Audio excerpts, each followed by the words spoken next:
Hello and welcome. Let's begin with the latest updates on the protests in Kenya. A street vendor has succumbed to death. His name was Boniface Kariuki. Now, he was 2 weeks ago, he was shot by the police in the head during protests in the capital of Nairobi. Demonstrators were protesting against the death of the blogger and teacher Albert Ojwang. He was arrested after insulting a police boss on social media and then died while in police custody. After being shot at close range on the 17th of June, Kariuki was later admitted to the main public referral hospital in Nairobi for treatment. He spent nearly 2 weeks on life support machine before his family were told by doctors that his heart was still beating, but his brain had ceased to function. Doctors had carried out several operations, but some bullet fragments were reportedly still lodged in his brain. News that Kariuki was brain dead has sparked further public anger over the alleged police brutality, with increasing demands for justice. Many Kenyans have also urged the government to settle the hospital bill after Kariuki's family had appealed for public donations. 2 police officers have appeared in court over his shooting, but have not yet been asked their pleas. Now, they remain in custody pending the outcome of investigations. On Sunday, Kariuki's family urged authorities to speed up investigations and to ensure they get justice. In recent weeks, Kenya has seen a wave of protests fueled by allegations of police brutality. On the 25th of June, nationwide protests were initially held to mark a year since massive anti-tax demonstrations. However, the protest descended into chaos as young men battled police and destroyed thousands of businesses in Nairobi's business district. As per the Kenyan National Commission on Human Rights, at least 19 people were killed and 531 were wounded in the looting and violence. However, authorities have blamed protesters for the violence, saying they set out to attack police stations and officers. On Monday, the Kenyan police said that 485 people had been arrested on murder, terrorism, and rape and other charges following deadly protests last week. Listen in. On Wednesday, June 2025, Kenya witnessed demonstrations dubbed Gen Z anniversary protests. While some citizens turned out peacefully to exercise their constitutional rights to assemble and express dissent, a well-coordinated network of criminal actors infiltrated and hijacked these demonstrations. As of today, 485 individuals have been arrested in connection to what happened on June 25th. Of these, 448 have already been charged in court, and 37 remain under active investigation, some pending further custodial hearings. These actions were not by any means spontaneous.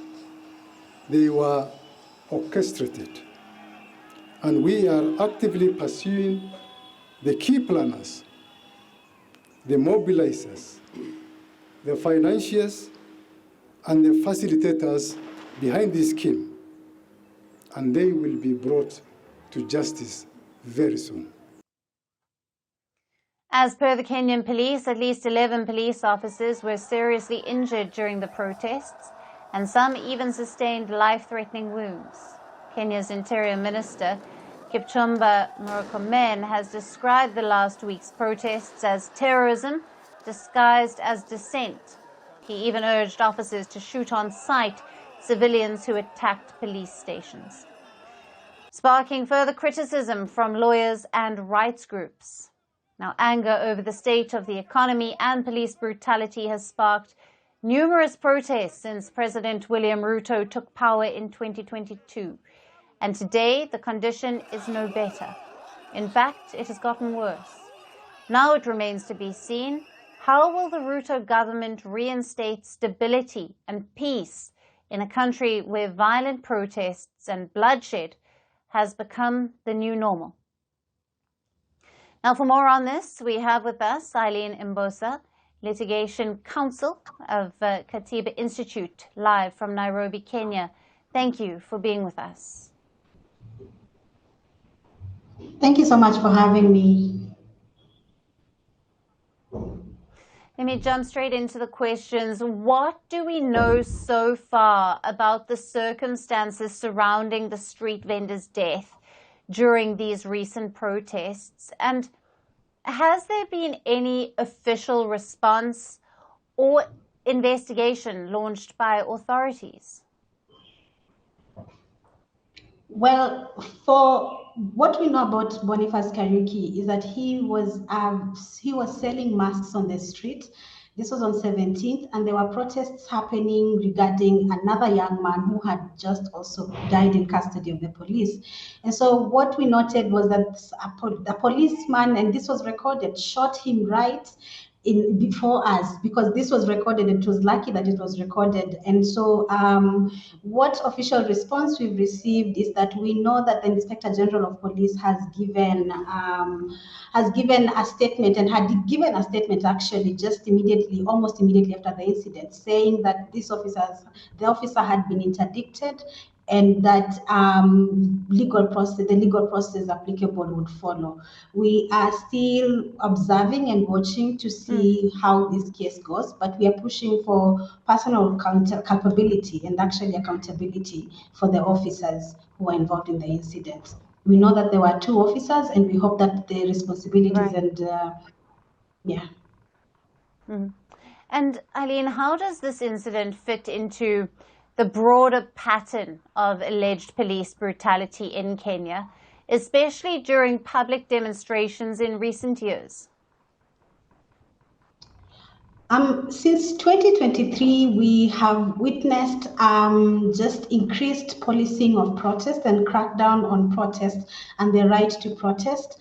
And so what we just have observed so far is that there's lack of accountability, even when we are seeing people who are dying and we are seeing evidence being presented.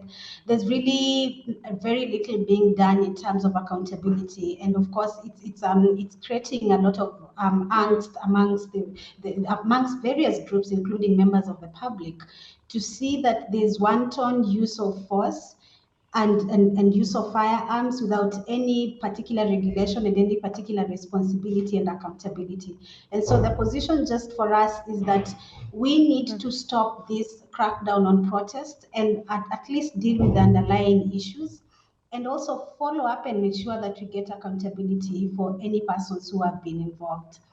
We, as Katiba Institute, we have gone to court. We have actually gone to court, just basically asking the court to give edicts that would just be reiteration of the law and the constitution, that the police must be identifiable during protests, the police must not use force excessively, and there must be a system of accountability in terms of who is policing protests and what the outcomes are, to ensure that we don't have a repetition and there are reparations and issues of reprieve for the persons who have been affected.